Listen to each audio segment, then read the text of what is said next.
Welcome back to the channel, everyone. As you can see, we've got the E36 into the garage, and now we are going to be cleaning the interior of the vehicle, which hopefully shouldn't take too long. Do really deep vacuuming, wipe down, get all of this rodent crap and all of that stuff removed out, kind of clean, organize all of the space. That'll be the first part of the video. The second part is where it gets a little bit more fun.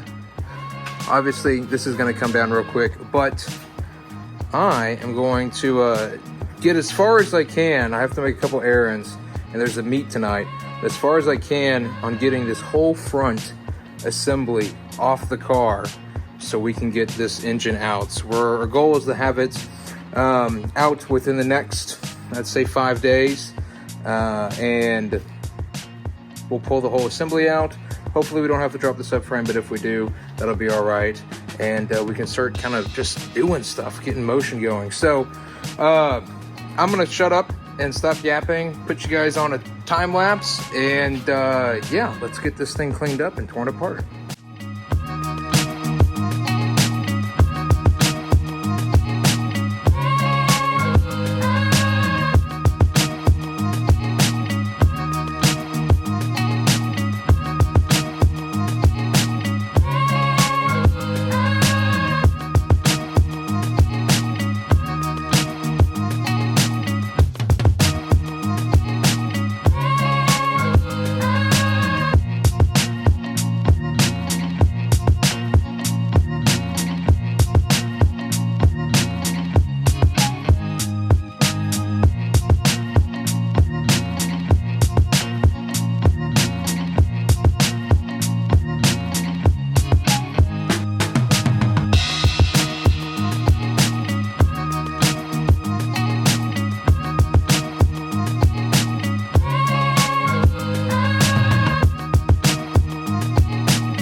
At a quick stopping point, I've got to run a couple errands, but what we have done so far, you just saw, got the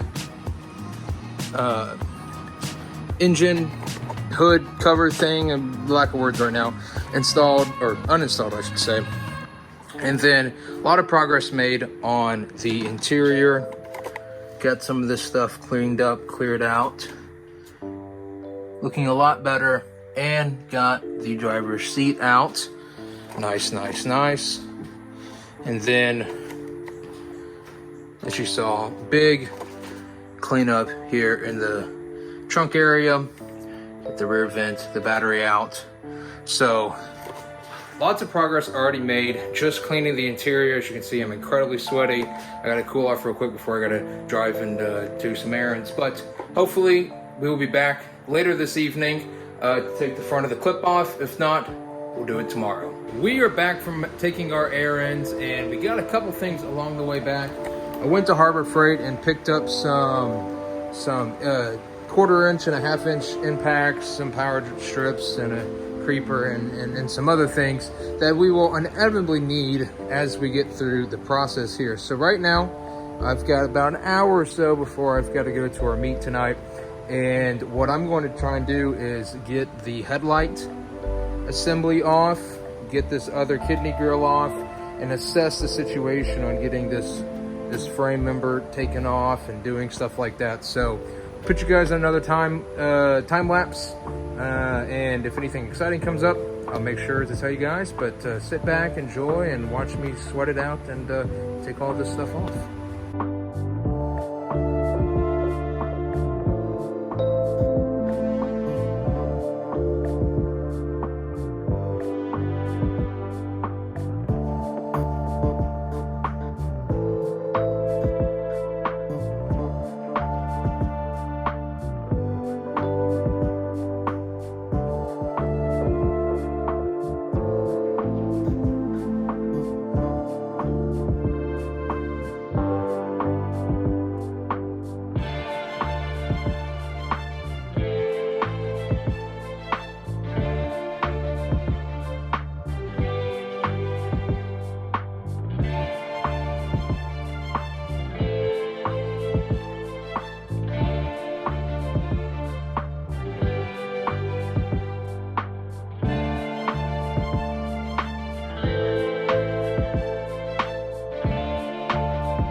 All right, so as you guys may have seen in the little time lapse there, I was trying to disconnect the coolant radiator, whatever this crap is here. Did not know it was still pressurized after 5 years, and as you saw, it blew up in my face. I already watered my eyes out and whatnot because I'm trying to get this disconnected so we can get this radiator assembly pulled out. We've got the headlights removed. Here they are right here. Pretty decent shape. They obviously have their classic fading going on. I'm gonna fix these up, see if I want to reuse them or get the depot glass ones. But figuring out where all these bolts come out, whatnot, is gonna be the next thing. So we're gonna clean this up and get back to it.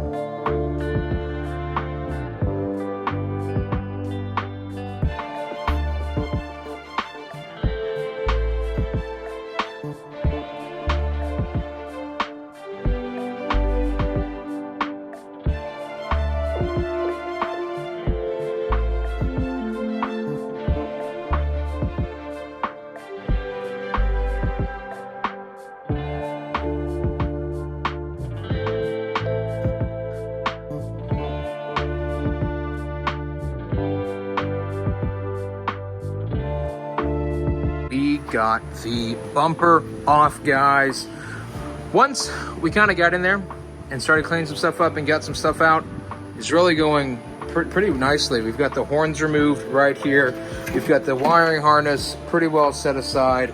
We're working on getting the radiator out here, and then this sub pan right here, and then right there are the bolts to get this front clip off, and then we'll be able to take this off, and then the whole front end will be clear as day for the most part to start working on some bigger stuff.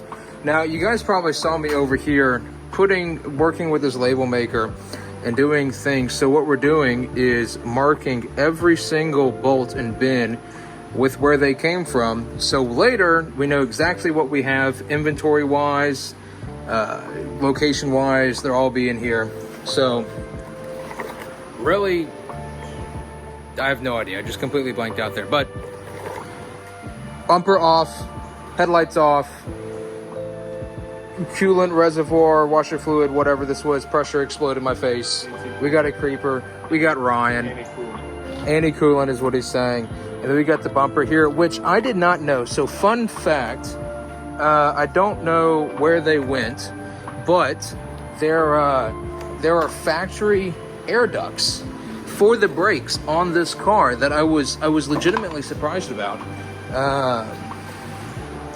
They kind of go in right there, which is really impressive for, I mean, in all intents and purposes, a base model car with, they had a sensor put in here, the ducts going to the brakes. Really impressive. My friend's LT1 Camaro, sorry Dom, but does not have air ducts, and it really does take effect on the braking performance.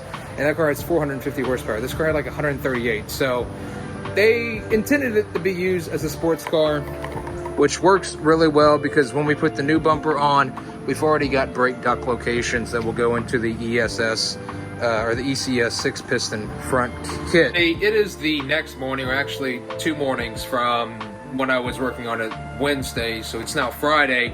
And yesterday I was doing some work and completely forgot to record, but I'll walk you guys through it. So what I did is I took our nice little label maker and I labeled as much of the entire vehicle's wiring as I possibly could, because I have worked with wiring harnesses and stuff before. They were unmarked and it causes absolute pain, cussing, stress, and a whole assortment of other things because you don't know what things do. Now, I did this throughout the vehicle as much as I could, and obviously as we continue to go forward with it more, things will get labeled. But here we've got fuel system, fuel line, rear harness, third brake light, stuff like that up there.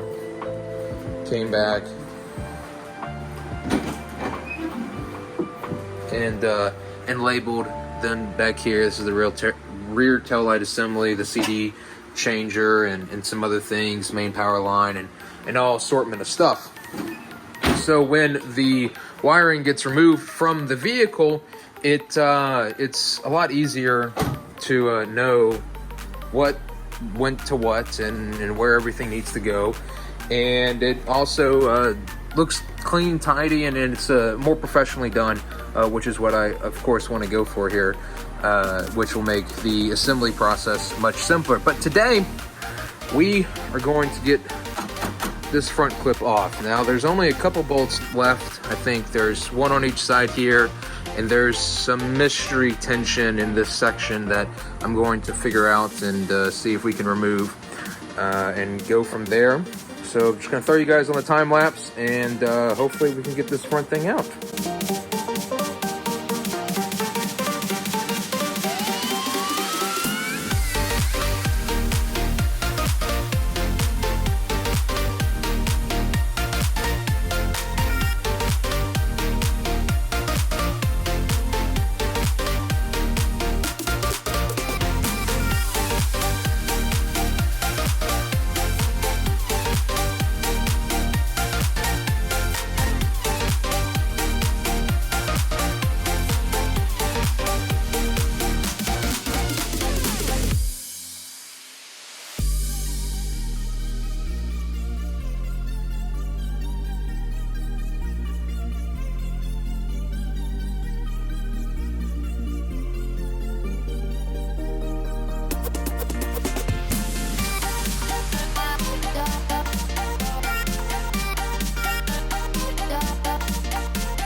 We've got the front kidney grill clip off, we've got the radiator out, and I have a roadblock finally.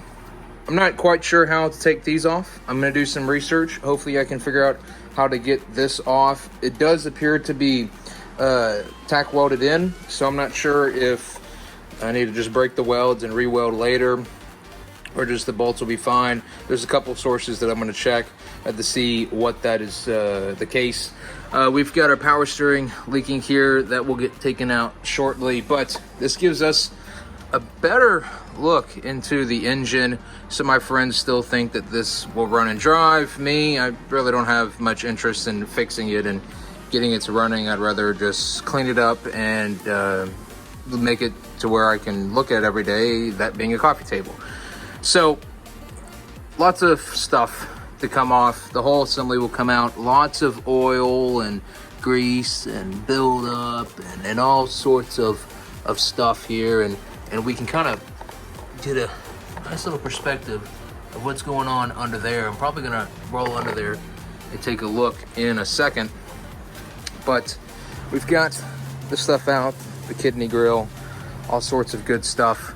I may cut the video here. I probably will. I'll figure this out, and then the next video will be either something I wasn't planning, but hopefully it is the process of removing the engine and transmission out, which we'll be doing sometime next week. So hopefully that is the next video that you guys see.